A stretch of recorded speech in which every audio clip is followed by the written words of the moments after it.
Il était une fois, au temps des rois, un régime politique où le pouvoir est exercé par un seul, en vertu d'un droit propre, la monarchie, qui s'étend à partir du milieu du Moyen Âge jusqu'à l'époque moderne d'avant la Révolution française.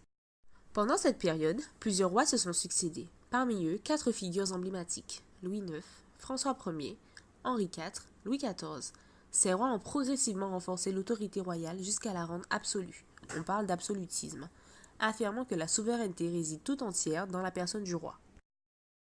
Nous verrons alors dans cette vidéo à travers quelle action ces rois ont-ils ingénieusement consolidé le pouvoir monarchique.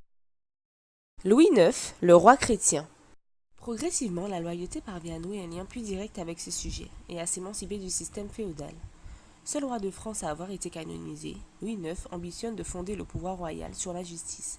Il laisse à l'Église le jugement des clercs, mais veut assurer la tutelle de la monarchie sur ceux des laïcs. C'est ainsi qu'il crée le Parlement de Paris de 1250. Désormais, tout sujet peut faire appel à la justice, et c'est avec la Grande Ordonnance de 1254 qu'il garantit que nul ne sera privé de son droit sans faute reconnue et sans procès.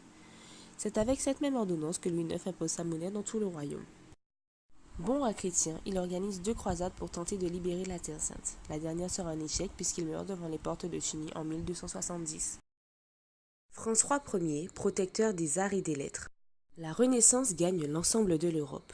L'humanisme s'affirme et la division religieuse de l'Europe entre catholicisme et protestantisme prend naissance. Nous sommes dans les temps modernes. Dorénavant, la monarchie favorise les arts et les lettres. Une imprimerie royale est fondée, le Collège de France et la Bibliothèque royale sont créés. La puissance de la France prend alors forme. Le bâtisseur François Ier apportera à la France une riche culture, ce qui la rendra de plus en plus puissante. Ils mettent en place en 1539 l'ordonnance de Villers-Cotterêts, qui fait du français, en plaçant du latin, la langue officielle du droit et de l'administration pour se faire comprendre du peuple. Henri IV et l'édit de Nantes. La France d'après François Ier a connu les guerres de religion. Ce sont 2 clans qui s'affrontent, les protestants et les catholiques. Henri de Navarre, successeur d'Henri III, rejeté par la majorité de ses sujets, abjure le protestantisme, puis se fait sacrer à Chartres en 1594. Lorsqu'il arrive au trône, le royaume est ravagé par les guerres. Les rois ont perdu toute autorité. Henri IV amène la paix avec l'édit de Nantes le 13 avril 1598. S'il s'agit bien d'un édit de tolérance, les protestants ont la liberté de conscience et sont traités comme les autres sujets du roi. Mais il n'est autorisé que dans certains lieux, tandis que le culte catholique doit être rétabli partout où il avait disparu. En rétablissant la paix, Henri IV renforce l'autorité royale. Pourtant, en 1610, il est assassiné par Ravaillac, un catholique qui n'avait pas accepté l'édit de Nantes. Louis XIV, le roi Soleil. Investi très jeune dans ses fonctions, à l'âge de 5 ans, Louis XIV incarne la monarchie absolue, plaçant le roi au-dessus des lois. Cependant, il se doit de respecter les lois fondamentales du royaume. Le pouvoir de Louis XIV est tout de même affirmé. Sacré en 1654, il décide en 1661 de ne plus avoir de ministre principal et d'exercer personnellement la direction des affaires. Le château de Versailles qu'il occupe à partir de 1682 fixe la cour jusque-là itinérante, permettant de contrôler la noblesse d'épée. C'est le centre du pouvoir royal, en même temps qu'une manifestation architecturale et artistique de la puissance royale du roi Soleil.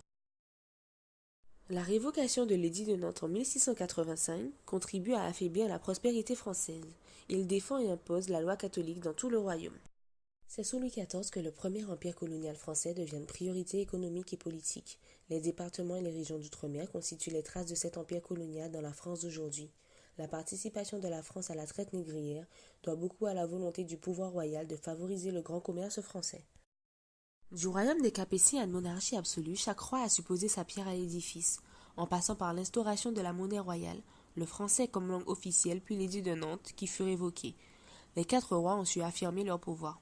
Par la suite, nous verrons que l'absolutisme s'est peu à peu dissous, notamment avec la Révolution française en 1789.